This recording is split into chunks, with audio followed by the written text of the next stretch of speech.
Round 2. Let's try that again. Hi everybody, I hope you are having a good day, morning, noon, or night, whichever time you're choosing to watch this video. I have a special treat for you guys today. I'm going to teach you guys how to paint with acrylic paint. So oddly enough, I thought a lot of people would know how to paint with acrylic paint, but it seems I had a lot of requests on basically how to do it. Now, traditionally, of course, I started with pastel drawing, but I have moved to acrylic and even oil. Personally, as a painter, I prefer oil painting if I need to do something more like figurative or long-term painting, for instance. But I have been using acrylic just because I wanted to get rid of using a lot of the chemicals. So I'm going to show you guys how to do that.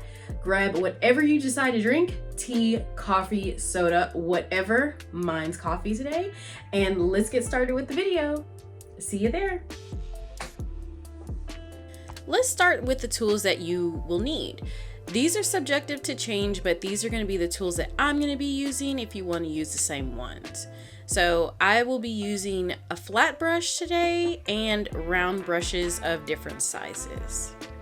Next, you do of course want to grab your handy dandy jar with water, and you will also want to have a spray bottle filled with water with the techniques I'm going to show you today.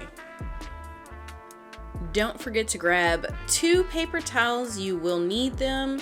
So take your paper towels and fold them long ways into like a long skinny rectangle. This paper towel would be used to insert into your palette or have on top of your palette if you don't have this one that I have.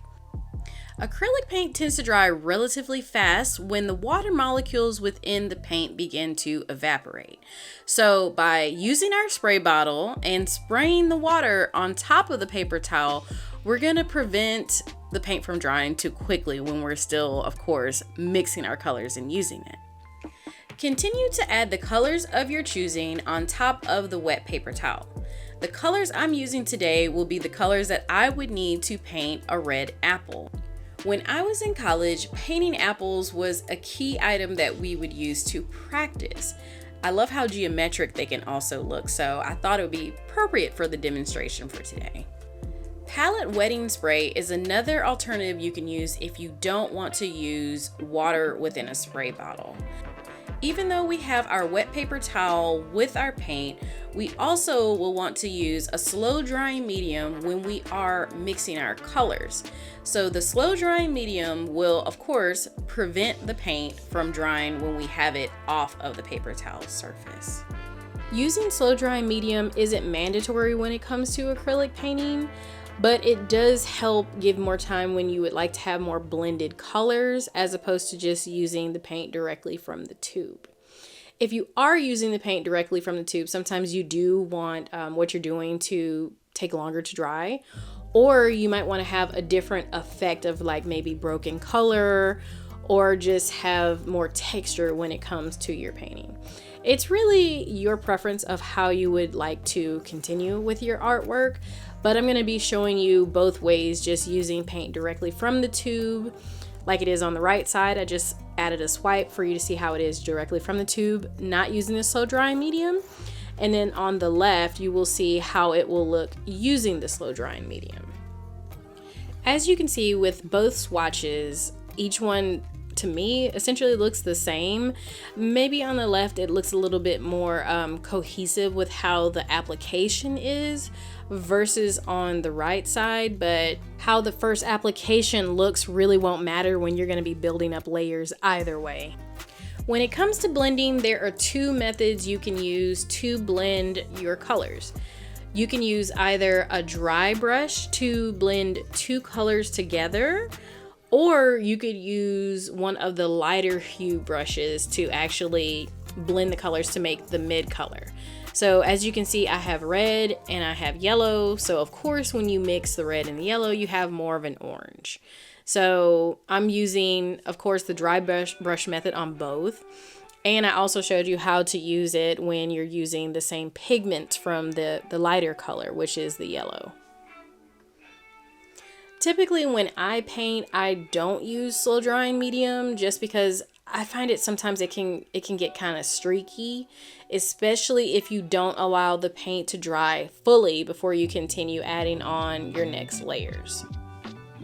When you continue with your painting, you might use some of these techniques and you might use none of these techniques. I just want to show you how to do them if you would like to integrate this within your painting practice. But of course, always the choice is yours. You can use some and you can use none, and you can also just go with the flow like I do most often. So the next technique I'm going to talk about is a broken color layer application, basically. So when you're doing this process, you're not going to have any medium within the brush, just only the paint. And you're not going to mix in the color that you're layering on top of the first layer. So as you can see, some of the red layer is showing through from the orange. The first swatch I have, it has more pigment into it, but you want to just have like more of a happy medium of some pigment, but not too much loaded within your brush. But I mean, it's painting. It doesn't have to be perfect, of course. Like, as you can see, like some has like a thicker application, some has less because the color is running out. And then you can see with the third one, it has just a little bit of orange. But I like the effect because it kind of just mimics like textures of certain surfaces. So you can actually use this like within my apple. I will have a little bit of this because if you really observe an apple, sometimes you will have like some little spots or little flakes of the orange just on the red, like if it's like a golden apple. So it's just another technique that you can add into your practice depending on what you're painting. Okay, so here is another technique, which is glazing. Glazing is a technique that uses light and dark to add luminosity to a painting. Typically, when you're doing this technique, you will need transparent paint or a transparent medium that you can use to thin out the color that you have. So I was using, of course, Golden's transparent paint, and I did show you the Liquitex glazing medium that you can use. I'm just going to show you just how the effects of it will look. But traditionally, when you're doing this technique, you do want to have like a darker color. So something like burnt umber, or even having a monotone painting, which is actually doing a grisaille underneath that's using light and dark, would work as well too. And then you would add the transparent layers on top of that. If you want to know someone that actually used more techniques with glazing, you can actually look at Vermeer's paintings. He did a lot of glazing within his practice, his medium practice, but you can just see how each of his paintings just have so much luminosity because he took time to build up these layers. I am not one of those artists. I like to get from point A to point B very quickly and stylistically. Honestly, out of these techniques, the only ones that I really use more so would be washes, like I mentioned earlier in the beginning, with using water and using the dry brush method and even some of the broken color. I don't like my paintings to look too perfect because I feel like it's a painting. It doesn't need to look perfect, just stylistically for me. So here we are finally with me showing a little bit of some of the processes with painting an apple.